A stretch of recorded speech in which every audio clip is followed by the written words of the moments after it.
Hi, this is Dr. K. Department of Chemistry, Satyabama Institute of Science and Technology. Today we are going to discuss about vibrational spectroscopy and its significance. Vibrational spectroscopy is also known as infrared spectroscopy. In this topic, we are going to discuss about modes of vibrations and vibrations of polyatomic molecules and applications of vibrational spectroscopy. Before going to the vibrational spectroscopy, I would like to give a definition of spectroscopy. Spectroscopy is nothing but interaction of matter with radiation. The matter may be either solid or liquid or gas, and electromagnetic radiation contains cosmic rays, gamma rays, X-rays, UV, visible, IR, microwave and radio waves. Particularly, we are studying the interaction of infrared radiation with matter, that is solid, liquid and gas. That is known as vibrational spectroscopy. The major selection rule for the infrared spectroscopy is del mu is not equal to 0. That is, the change in dipole moment should not be 0. Generally the molecules will be having dipole moment. If suppose molecule does not have a dipole moment, after the irradiation of the molecule with IR radiation, the molecule may get induced dipole moment. Even the change in dipole moment, if it is not equal to 0, the molecule will absorb the infrared radiation and it will give the absorbance, and we are going to record the absorbance versus wave number. That is what the representation of infrared spectroscopy. The infrared spectroscopy representation will be in x-axis we are taking wave number and y-axis we are taking absorbance. The principle of the IR spectroscopy can be explained in two ways. One is a classical approach and second one is a quantum approach. In classical approach, based on the amount of induced dipole moment, molecule will absorb the energy. If induced dipole moment energy is high, the absorbance will be high. In that case, peak will be, the absorbance value will be high, and at the corresponding wave number or the wavelength. In quantum approach, we will be having energy levels. Molecules are having energy levels, that is electronic energy levels. Within the electronic energy levels, we are having vibrational energy levels. Within the vibrational energy levels, we are having even microwave or rotational energy levels. Now, in this particular spectroscopy, the molecule electrons will be jumping from within the electronic energy levels from one vibrational level to another vibrational level. And this is what the basic principle of the quantum approach. This is how we can explain the infrared spectroscopy principle. The electron will be jumping from ground state vibrational energy level to excited state vibrational level. These vibrational energy level transitions are somewhat a time-taking process. That means electronic energy level transitions are very fast when compared to vibrational transitions. At room temperature, normally we can see the bands, that is we can see the absorbance, that is known as fundamental bands.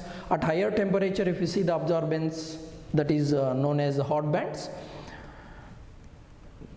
If you come to the source for IR radiation, we are having an NS lamp or zirconium oxide and yttrium oxide lamp or incandescent lamp or even Glauber salt lamp. The infrared radiation can be classified in three types. One is near IR and mid IR and far IR. Near IR energy will be from 150 to 50 kilojoule per mole. A mid IR spectroscope or mid IR range will be from 50 kilojoule to 2.5 kilojoules, and for IR will be 2.5 to 0.1 kilojoule per mole.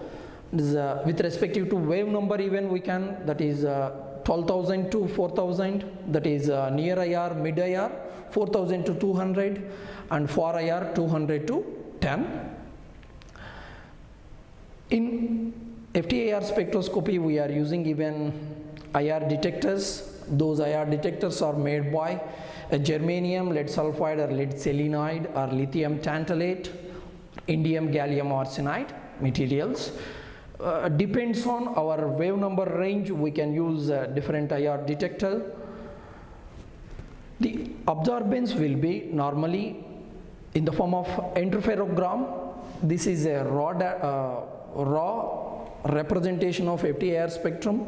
This doesn't give any information. In order to get the information, we are applying a Fourier transform technique, and we are converting the signal, that is absorbance versus wave number. Either if you are recording transmittance versus wave number, the spectrum will be in opposite direction. Absorbance, normally it will be like a well-shaped curve. And classification of IR bands, we can classify the IR bands in three types. One is weak, medium, and strong. If induced dipole moment is less, it will be giving weak band. If induced dipole moment is medium, it will give medium band. And depends on the functional group. Let us see the carbonyl compound C double bond O, and it is having high dipole moment. In that case, C double bond O or carbonyl compound or carboxylic acids, esters and amides, the C double bond O will give a peak that is a very sharp peak. That means due to the dipole moment, it will be giving very sharp peak. And nitriles and acetylenic groups, they will be giving medium peak. And if we come to the symmetrical acetylene, if acetylene hydrogens are replaced by two methyl groups, that molecule is not observable, even it doesn't have any dipole moment. In that case, we cannot see any peak. The shape of the IR band and peak, this will be either it may be strong, medium, and weak with respective to intensity. With respective to shape, either it may be broad or wide. Broad and wide will indicates the presence of amine group, OH group, and carboxylic acid groups. Sharp group means particularly the heteroatoms which are having an electronegativity difference, high electronegativity difference, they will be giving very sharp peaks. The C double bond O is the best example for that. The information we can obtain from FTIR spectroscopy is, first one is functional group identification, and we can identify the metal ligand complexation, and we can identify the hydrogen bonding. Either the hydrogen bonding may be intramolecular or intermolecular hydrogen bonding. These are the three important parameters which we can get from FTIR spectroscopy, and this spectroscopy can be applicable for solid, liquid, and gas. And this FTIR spectroscopy is a qualitative technique, and based on the vibrations we can identify the number of peaks we can get for a particular molecule. We'll go to the basic concept now. So always the molecule are having four types of energy levels. One is translational energy, that is kinetic energy. Okay, it will be moving irregularly. It will be moving irregularly. It will be moving irregularly. Okay, and the quantity of this kinetic energy is very small. We are neglecting it, or we are not considering with respective to our quantization of energy levels. Now translational energy levels or translational energy transition is negligible. Now if we come to the three more, electronic energy levels and vibrational energy levels and rotational energy level. See that now the energy required for this rotation is small. Okay, now the energy required to vibrate these atoms, let us assume these atoms are, let us, it is coming towards like this, it will be vibrating, and that means bond length will be changing. What happened to the vibrational energy now?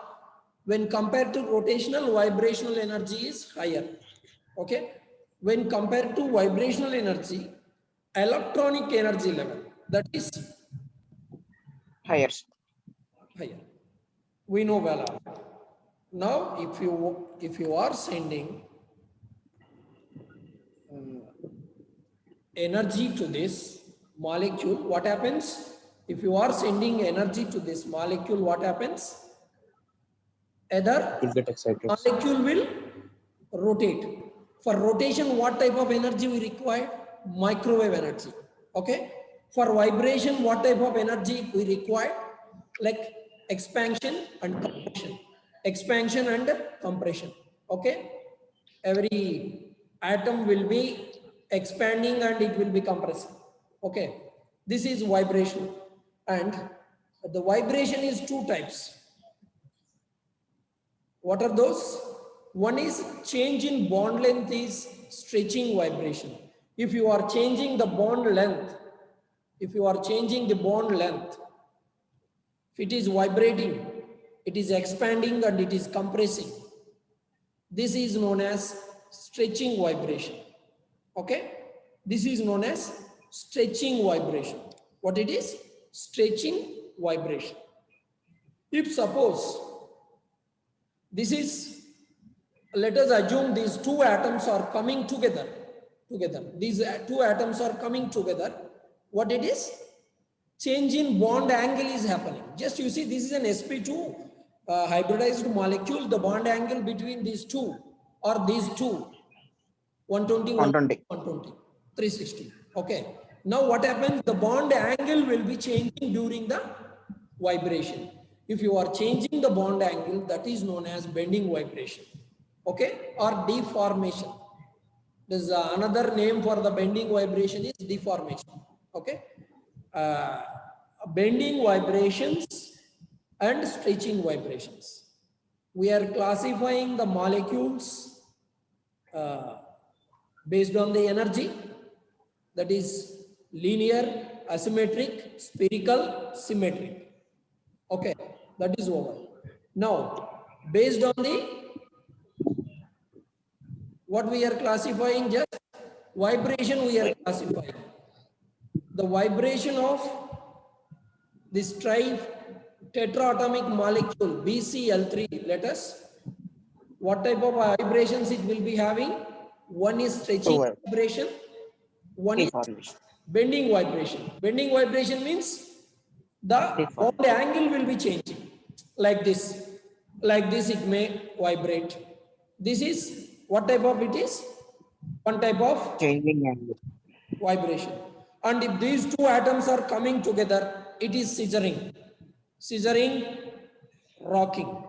This is rocking, and this scissoring means the bond angle between this thing will be like this. Okay? And this is in plane vibration. What it is? In plane vibration. We are not changing the plane of vibration. This is change in plane. That means this is wagging and twisting. Twisting means one will be coming to you, one will be like this. This is twisting. What it is? This is twisting. Wagging means both will be coming to you. Okay. It is changing. This is change in plane is happening. That is out of plane vibration. What it is? This is wagging. Both are coming to you. That is wagging. Okay. The molecule is this. Let us. This is wagging. What is this? Like this. Okay, if you are twisting means one will be coming to you, one will be coming to me. Okay, like this. But it is also out of plane. Okay, okay. This is out of plane vibration. In plane vibration means like this. You see that I am not changing the plane.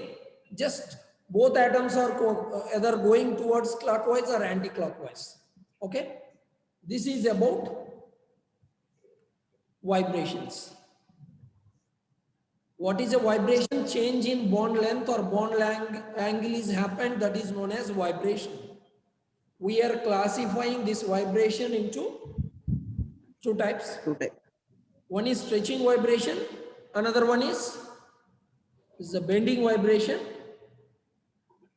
Stretching vibration and bending vibration. Stretching means the change in bond length. Bending means the change in bond angle. That means it will be like this. Like this it will be. Okay.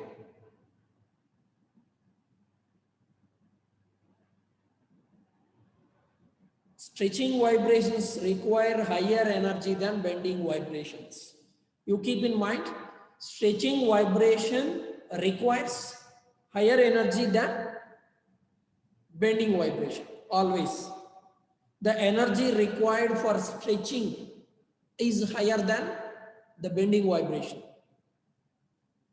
So within vibrational transitions, these many transitions are there, these many possibilities are there, these many possible vibrations are there. Each vibration will requires certain energy. For stretching, it requires one energy. For bending, it requires one energy. But within that, this wagging, rocking and scissoring.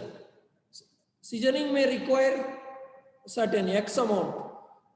This rocking may require Y amount. Okay. And twisting may require Z amount. Okay. And wagging may require just like this. A amount. You see that the energy required for each vibration is different. The energy required for each vibration. Let us see for carbon dioxide molecule and let us see for water molecule. Let us change in bond length happens. Change in bond length happens. What happens? Change in bond length, that is stretching vibration. Always this OH stretching vibration will be, it requires energy, and that energy will be absorbed from IR radiation. Let us, on water molecule, I am sending or I am hitting this water molecule with IR radiation. What will happen? This OH bond will vibrate. How it will vibrate? One is stretching, one is bending. Just let us classify again stretching. We are having two types of stretchings. What is that? Symmetrical stretching vibration and asymmetrical stretching vibration. What is meant by asymmetrical stretching vibration? This. Okay. Just you see that this is a vibration. What it is? Asymmetrical stretching vibration. You see that this hydrogen atom is coming together, it is coming towards oxygen like this. This is asymmetric stretching vibration. And let us see this, both the things, both are equal. Now in this case, this is also asymmetric. Okay. If both are equal,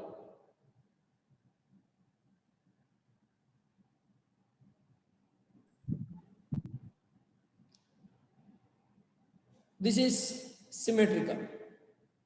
Asymmetrical means one will be compressing, one will be expanding. That is asymmetric. Symmetric means both are expanding or both are compressing. With respect to these vibrations, or if you want to represent these vibrations, we are writing an arrow. If you are writing arrow means expansion, this side arrow. If you are writing arrow this side means this is compression. The compression and expansion may be symmetrical, or the compression or expansion may be asymmetrical. Asymmetrical means expansion as well as compression. Asymmetrical means this may be symmetrical or asymmetrical. This is about stretching vibration for water molecule. Now for a water molecule, how many vibrations are possible? One is symmetrical stretching vibration, and one more is asymmetrical stretching vibration. Two. Okay. Now bending vibrations we see. What are these bending vibrations? The both hydrogen atoms are coming together like this. Like this it is. Okay. Like this if it is coming, what it is? That is also requires energy. That is like a scissoring. Scissoring means we are cutting like this. This is in plane bending vibration. You see that in bending vibration itself we are having two types. In plane bending vibrations and out plane bending vibration. In stretching vibration we are having only two things. One is symmetrical stretching vibration and asymmetrical stretching vibration. If we come to this bending vibration, in plane means like these two atoms will come together like this. Okay. This is scissoring. It is looking like scissoring. Now let us, like this it will be. What it is? Rocking. Rocking means in plane, this thing. In plane, just you see all atoms are on the same plane. We are not changing the plane of the atoms. In scissoring also all atoms are on the same plane, and we are. Though it is moving in opposite direction, but all these three atoms are on the same plane. This is scissoring. Scissoring and rocking. Rocking and scissoring. Scissoring and rocking. Okay. Let us out of plane. Out of plane means like this. See that out of plane. Maybe oxygen is there in the plane, but these hydrogens are moving. This is out of plane. This is, see that this is wagging. Twisting means like this. One will be coming to me, one will be coming to you, like that. But it is also out of plane bending vibration. The bending vibrations are four types. In plane 2, out plane 2. What are the in plane things? In plane things, scissoring and rocking. Scissoring means like this. Okay, and rocking means this. Okay, scissoring and rocking, and wagging and twisting. Twisting means like this. Just you see that in order to represent these vibrations, we are using sometimes plus and minus. Okay, both are plus means wagging, it is towards you, it is coming. Both are minus means it is towards to me. Okay, moving.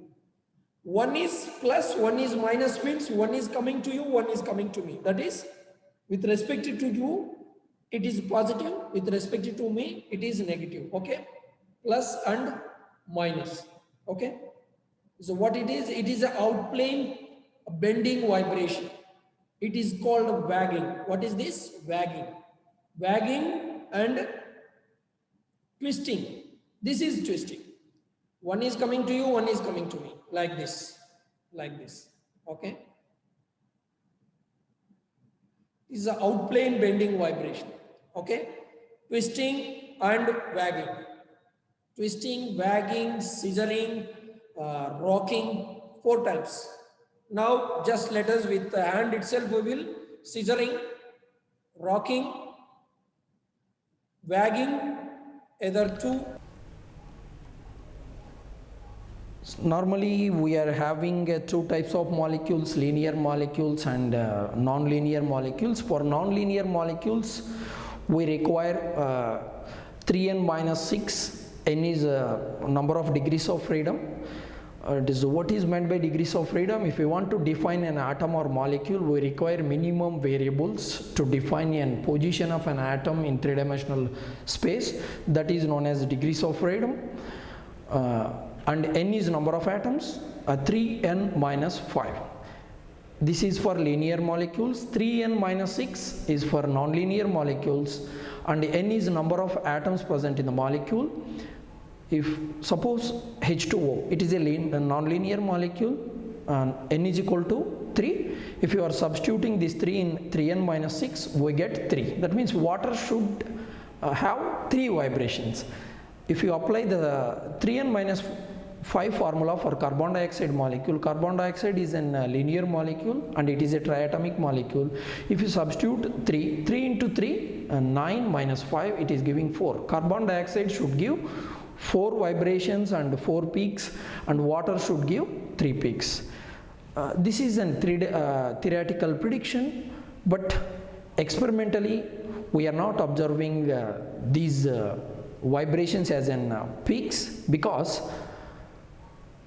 what will happen, 2 vibrations may occur at same wave number or same energy. They are degenerative vibrations. In that case, what will happen, whatever we might have predicted, it may not give that peaks, it will be giving lower number of peaks. That is what happened in water case as well as carbon dioxide case. Okay.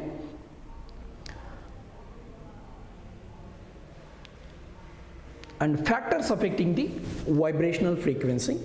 This is one of the important topic in Ftir spectroscopy. First, force constant, and mass of the atom, and inductive effects, and hyperconjugation, resonances, and hydrogen bonding, steric factor, field effects, phase changes. You see all these 9 factors which will be influencing this absorbance. That means the position of the absorbance.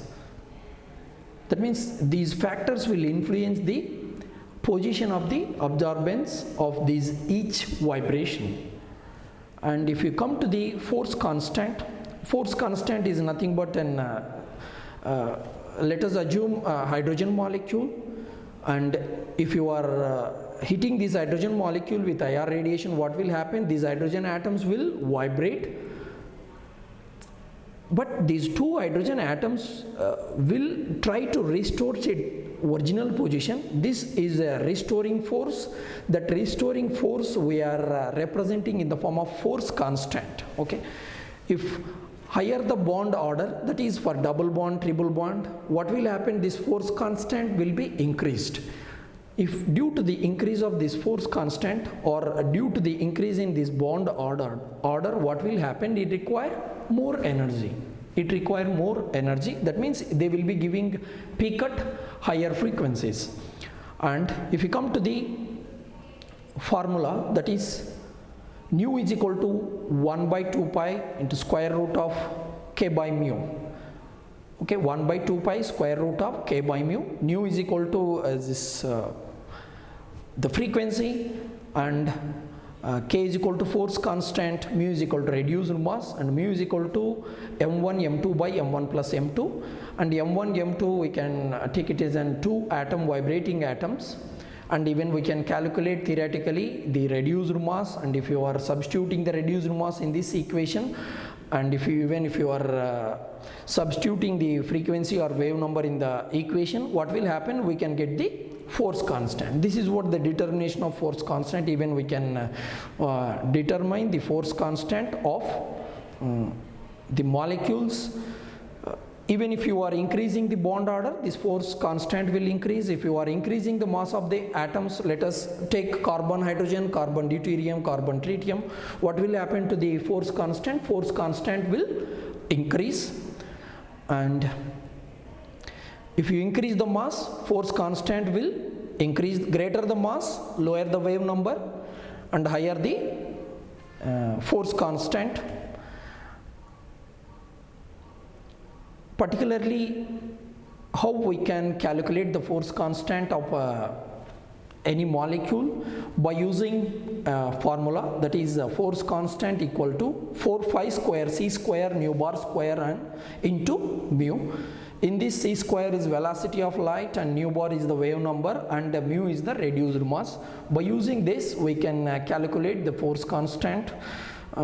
If you are taking carbon monoxide, And if you are applying the atomic weight and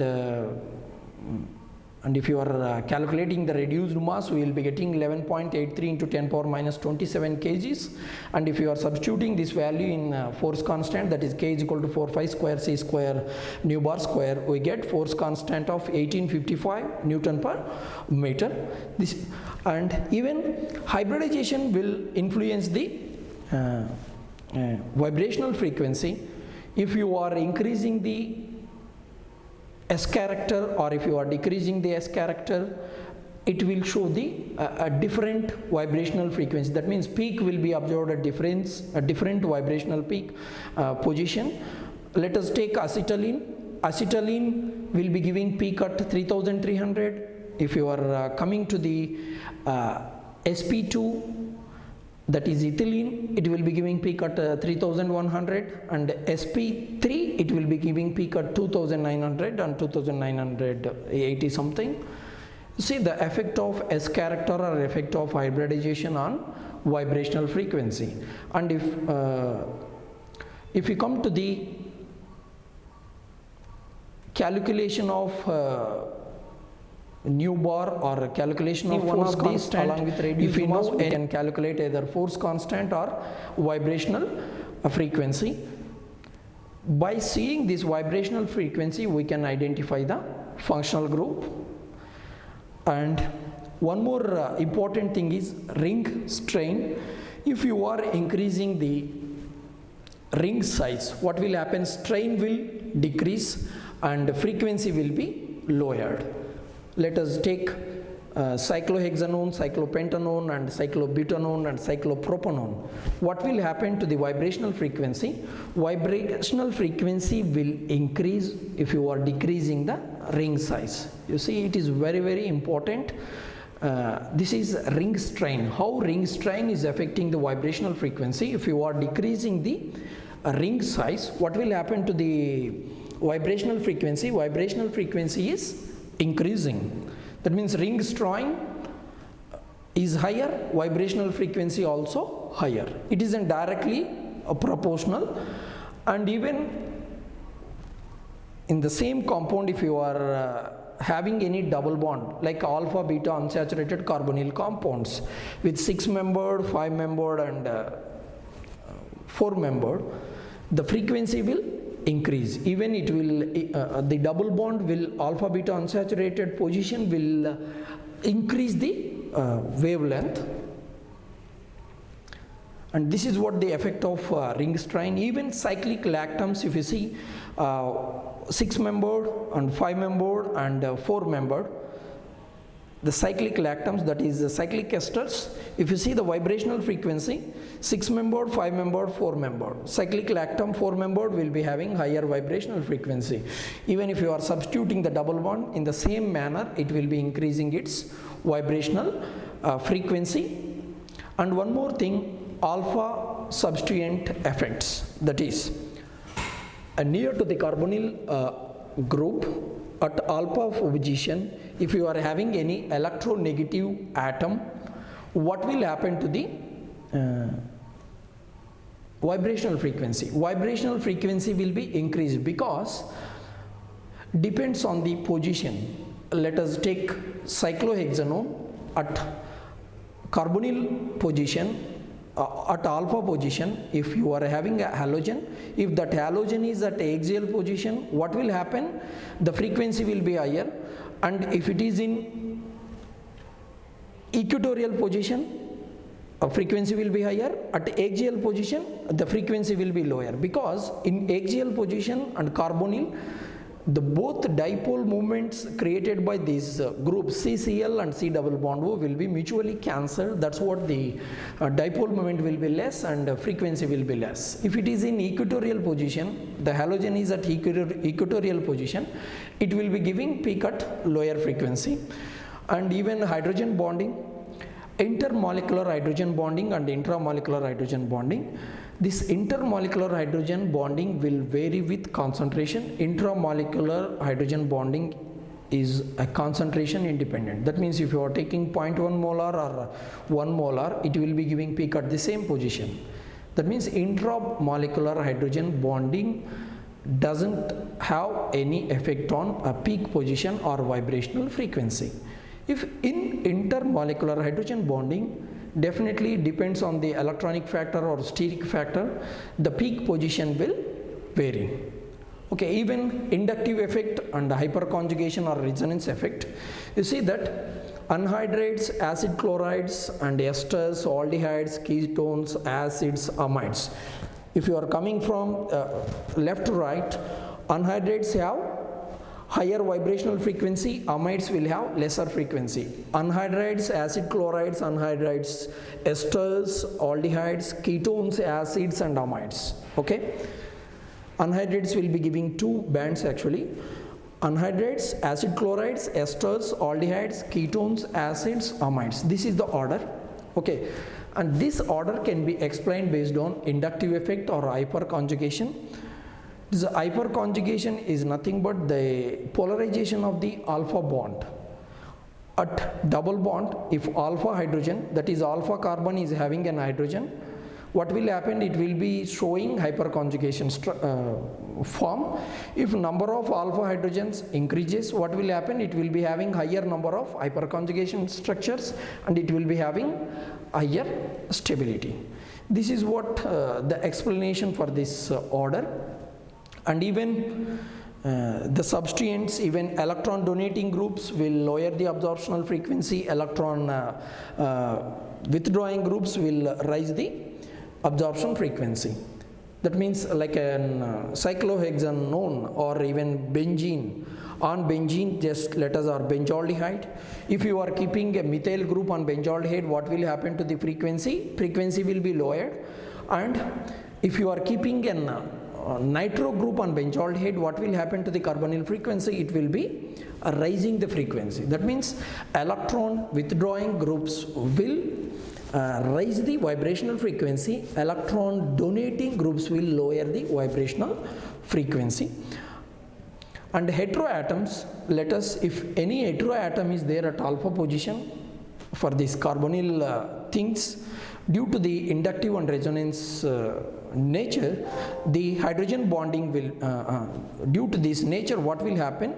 The vibrational frequency will be lowered.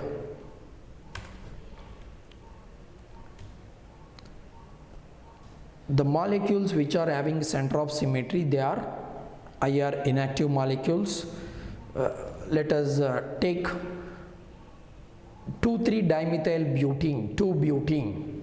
This is an IR inactive molecule. Or butane, 2-butane. This is also IR inactive molecule. And even with the help of IR spectroscopy, we can identify the phase. We can identify the isomers, even whether they are in ortho or meta or para, we can identify. And this FTIR spectroscopy can be coupled to thermogravimetric analyzer, and we can analyze the evolved gases which are coming from thermogravimetric analysis chamber, and even we can analyze what fragment may have left from our molecule. This is like a simultaneous analysis, TG-FTIR or TGEG, thermogravimetric or evolved gas analysis will be. And this is the TG-FTIR or TGEG analysis. And even the nanomaterials and nanomaterial functionalization can be identified even by FTIR spectroscopy. In today's lecture, we have discussed the basic principle of FTIR spectroscopy and the source for IR material and detector for IR spectroscopy, and types of vibrations and the required energy for those vibrations, and the importance of force constant and factors affecting the vibrational frequency. With this, thank you for your patience. Thank you very much.